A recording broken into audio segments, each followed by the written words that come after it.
법률을 몰랐다고요? 아니면 법률을 잘못 알고 있었다고요? 제대로 법을 읽어드리는 방법을 알려드리겠습니다. 법! 읽어드립니다. 각자 지난번에 포즈 우리 생각해봤잖아. 네. 자, AI 시대라고 하잖아요. 실생활에서 AI 다들 좀 어떻게들 활용하고 계십니까? 저는 TV 리모컨 찾을 때. 어? 예. 이거 하나만 딱 누르면은 TV 리모컨 삐삐삐삐 거리면서 예. 정말 그래요? 어디인지 알게 되는. 저는 네. 주로 이제 아기가 뭐 엄마 나 뽀로로 틀어줘, 뭐 엄마 뭐 해줘 이렇게 하잖아요. 그러면 이제 제가 부르죠. 땡땡아, 뽀로로 좀 틀어줘. 이러면 또 기가 막히게 틀어주고. 그렇지. 영어로 틀어달라 그러면 영어로 틀어주고 또 한국어로 틀어달라 그러면 한국어로 틀어주고 아주 톡톡히 역할을 하고 있습니다. 그런 건 참 신기해요, 그죠? 제가 있는 법률신문에서는 최근에 AI 판결 기사라는 거를 쓰기 시작했습니다. 그게 뭐냐면은 이제 언어 AI 기반으로 만든 프로그램에 이 판결문을 넣어서 그러면 자동적으로 이제 기사 형식으로 이제 기사가 만들어지는 걸로 한번 해보고 있습니다. 시범적으로. 정말 궁금한데 잘 써요, 실제로 AI가? 상당히 요약이나 좀 예. 중요한 어떤 결론과 기사를 도출하는 과정은 상당히 괜찮습니다. 그리고 분량도 정해주면은 어느 정도 분량까지 또 나와주고 해가지고 사람의 검수를 마지막으로 한 번 더 거치고 최대한 AI가 분석한 원문 그대로 지금 내보내고 있습니다. 이제 뭐 정말 다양한 영역에서 활동을 하고 있잖아요, 그렇습니다. AI가. 저희도 저번에도 얘기를 나눴었지만 이제 작곡은 물론이고요. 책을 새로 쓰기도 하고 뉴스 기사, 뭐 자료 서치 같은 거는 정말 이제 기본적으로 하고 창작 활동에도 다양하게 참여를 하고 있습니다.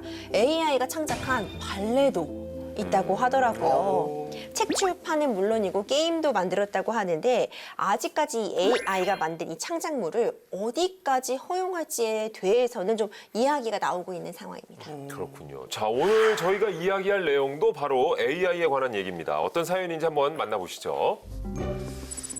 내가 만든 세계 최고의 AI. 이름이 다 만들어. 너의 관심사를 이야기해봐. 전 세계인들을 깜짝 놀라게 할 그릇과 램프 2가지를 개발했습니다. 오우, 개발까지 했어? 그레이트, 멋져요. 최첨단 AI 다 만들어만 할 수 있는 제품으로 그 어디에서도 볼 수 없는 유일무이한 발명품입니다. 근데 AI 치고 수식어가 좀 많고 자기 자랑도 좀 있네. 그런 거 공부는 이제 좀 그만해. 여튼 대박 상품. 그렇단 말이지. 그럼 이거를 전 세계에 특허 출원을 해야겠다. 기다려봐봐. 내가 아주 널 유명 인사로 만들어줄게. 그러나 수익은 모두 내 거. 제 계좌로 입금해주세요.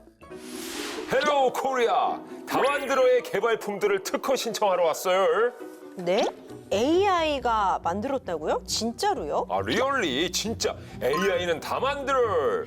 이런 경우가 처음이라 이거 저 안 될 것 같은데? 왜죠? 아니 특허 출원인이라고 되어 있잖아요. 지금 미국인이셨군요. 미국인이 이렇게 한국말을 하신 거였군요. 미국인이라서 몰라서 그러신 거예요. 이거 출원인의 인이 사람 인자라고요. 무슨 말씀이세요? AI도 사람하고 똑같습니다. 안 됩니다. 사람이 아니면 절대 안 돼요. 아니 우리 다만드로 제품 특허 출원을 좀 해줘요. 안 되면 나 소송할 거야. 어이구 참 세상 별일이 다 있네 이 장관. 자, 이 사건이 정말 이제 독특한 사건입니다. 그러니까 AI가 만든 제품을 특허를 내달라라고 지금 찾아오신 거네, 그죠? 네, 그렇죠. 네, 맞습니다. 이게 미국인인 스티븐 테일러 교수가 2018년부터 한국 등 전 세계 16개국에 다부스라는 이름의 AI를 발명자로 내세워서 국제 특허 신청을 하고 있는 소위 말해서 다부스 프로젝트라는 겁니다. 이게 그러면 그걸 받아주는 나라도 있고 어떤 데는 받아주지 않는 나라가 있는데 받아주지 않는 나라를 상대로 이제 소송을 거는 거죠. 행정 소송을. 이 나라마다 어떻게 판결을 냈는지도 정말 궁금합니다. 네. 이게 판결이 각국마다 좀 지금 엇갈리고 있습니다. 미국과 영국은 발명자는 자연인으로 한정한다고 해서 등록을 거절했어요. 그러니까 자연인이 사람이거든요. 네. 그러니까 발명자는 사람에만 가능하다 이렇게 봤고요. 이에 불복해서 테일러 측이 항소를 했지만 결론은 똑같겠습니다. 항소가 기각이 됐고요. 반면 남아프리카 공화국에서는 다부스에게 특허권을 인정을 했습니다. 호주에서도 다부스를 발명자로 인정하겠다는 그런 연방 법원 판결이 나오기도 했고요. 그러니까 미국과 영국에서는 발명자는 자연인으로 한정한다. 이거 괜히 우리나라에서 오해 소지가 좀 있겠어요. 아, 그럼 산과 들에서만 살아야 되는 건가? 형님 진짜 대단합니다. 저 지금 한 번에 이해도 잘 안 됐네. 아, 이게 그래요? 한번 쉽지 않은 용어였다. 아, 근데 자연인이라는 게 정말 인간을 뜻하는 거야. 이게 우리나라 약간 법률 용어예요. 우리 재환님 아시겠지만 네, 네. 아시죠? 아, 이거 알아요. 아시죠? 네. 우리 모두는 자연인이다. 그렇죠. 네. 이 아파트에 살아도, 그렇죠. 자연인. 도시에 살아도 자연인입니다. 자연인이다. 자연인입니다. 자, 근데 어쨌든 찬성과 반대로 나뉘었습니다. 우리나라의 경우를 살펴볼까요? 네, 우리나라의 경우에도 역시 이 다보스 프로젝트가 진행이 됐었고 특허청에서는 받아주지 않았고 그래서 이 테일러 측이 서울행정법원에 소송을 냈고요. 최근에 판결이 나왔습니다. 사람만이 발명자로 인정된다는 이유를 들어서 서울행정법원은 이거 특허 출원을 인정해주지 않았습니다. 그러면 AI 발명품을 인정을 못 받은 거가 있네요. 네. 어떤 근거로 그렇게 했는지가 더 궁금해요. 특허법의 문헌, 그러니까 그 글 그대로를 좀 보면은 발명자는 발명자 한 사람으로 표시가 되어 있고요. 이는 자연인, 그러니까 사람을 의미하는 게 분명하게 해석이 되고 있는 상황입니다. 이 법에 있는 규정상 자연인이 아닌 AI는 물건에 해당할 가능성이 매우 높기 때문에 독자적인 권리 능력을 인정할 수 없다고 밝혔습니다. 아니, 앞으로 이런 논의들은 더욱더 좀 많아질 것 같아요. 법을 바꾸기 전까지는 힘들 것 같기도 하고. 네, 그래서 한국특허청은 우선 국민의 뜻을 한번 물어보기로 했다고 합니다. 특허청 홈페이지에 AI를 발명자로 인정할지에 대한 국내외 주요 논의 사항과 법원 판결, 심사 기준 등을 올려서 국민에게 알릴 거고요. 그리고 9월 말까지 이러한 것에 대해서 국민의 뜻을 묻는 설문조사를 진행할 예정이라고 합니다. 그러니까 법 감정이라는 말이 있잖아요. 그죠? 네. AI를 과연 국민들이 받아들일 수 있냐 없냐 뭐 이런 문제일 수도 있을 것 같네요. 그렇다면 AI가 만든 음악은 저작권이 인정이 될까요? 굉장히 중요한 질문을 해주셨어요. 현행 법상 인공지능의 창작물은 저작권자로 인정을 받을 수가 없습니다. 왜냐면요, 이것도 또 법에 이렇게 규정이 되어 있기 때문인데요. 저작권법에서 저작권의 대상인 저작물을 인간의 사상 또는 감정을 표현한 창작물이다라고 규정을 하고 있어요. 실제로 한국음악저작권협회는 가수 홍진영의 노래 사랑의 24시간 등 6곡의 저작권자로 등록이 됐던 작곡 AI 이봄에 대해서 지난해 7월부터 저작권료 지급을 중단을 실제로 했다고 하네요.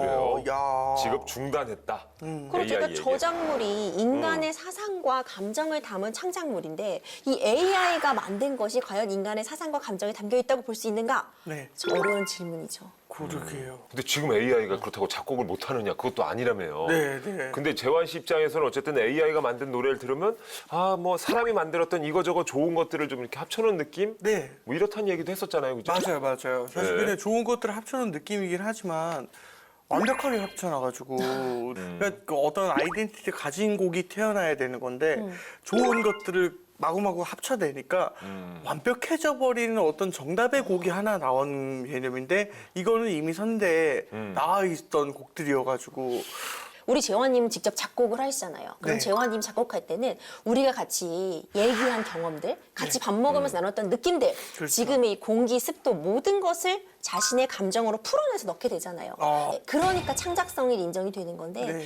이 AI가 만든 창작물에 그런 어떤 나의 주관적인 가치나 감정이 담겨 있는지 네. 참 어려운 질문인 거죠. 뭐 그날의 랜선 속도라든지, 예, 그날의 저장 용량의 뭐 어떤 쾌적성, 용량의 쾌적성, 뭐 이런 걸 그렇죠. 따지고. 인터넷이 지금 빠르냐 느리냐 뭐 이런 거 어려운 말도 안 된다는 얘기인 질문이에요. 거죠. 예, 근데 과연 AI가 순수 창작한 게 맞는지에 대한 우려, 그렇죠. 이것도 있을 것 같네요. 네, AI 저작권 인정 여부에 앞서서 AI의 창작물이 기존 창작자의 저작권을 침해한 것인지 아닌지를 따져야 한다는 어떤 주장도 나오고 있습니다. 이렇다면은 AI가 창작물을 만들기 위해서 학습한 데이터들이 있잖아요. 그 데이터들에 대한 저작권에 대한 침해를 AI가 하고 있다는 주장인데요. 최근 해외에서는 캐나다의 유명 싱어송라이터 위켄드와 래퍼 드레이크가 협업한 신곡이 있었는데요. 이걸 AI로 두 사람의 음원을 만들어가지고 발표한 노래라는 것이 드러나면서 뭐 가수 2명이 이 곡의 삭제를 요청했습니다. 우리 아티스트의 음악을 이용한 생성형 AI 학습은 저작권의 어떤 위반이다 라고 주장을 하기 시작을 한 거죠. 아, 그러니까 AI를 통해 가지고 두 사람 목소리 교묘하게 이렇게 변형해서 만든 거군요. 네네네. 직접 그 사람들이 불렀다는 게 아니고. 네네네. 왜 이걸 네 마음대로 학습했냐 이건 거죠. 그럴 수 있네. 그러니까 AI가 스스로 상상력으로 만든 네. 게 아니라 응용한 것이기 때문에 문제가 좀 된 것 같고 네.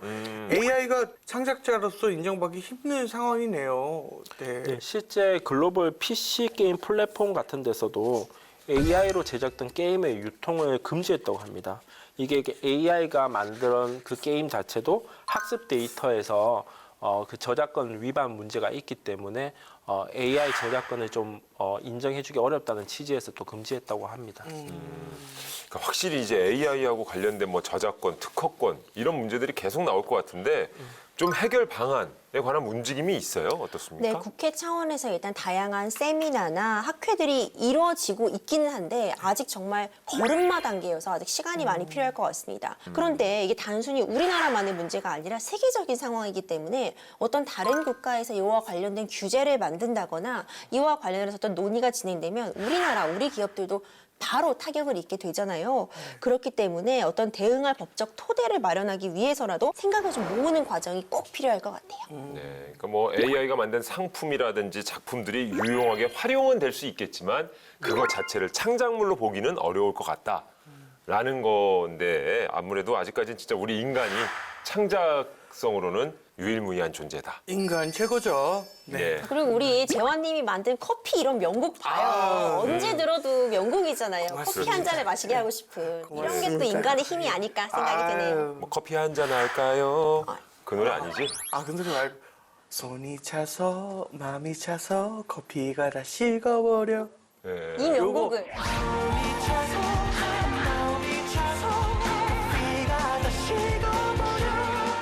이거 예. 그렇게 한번 부르는 겁니다, 또. 예. 자, 이렇게 누구도 대체하지 못하는 유일무이한 네 사람과 함께하고 있는 우리들의 법. 오늘은 여기까지입니다. 모두 행복한 밤 보내시길 바라겠습니다. 저희는 다음 시간에 또 찾아올게요. 안녕히 계세요.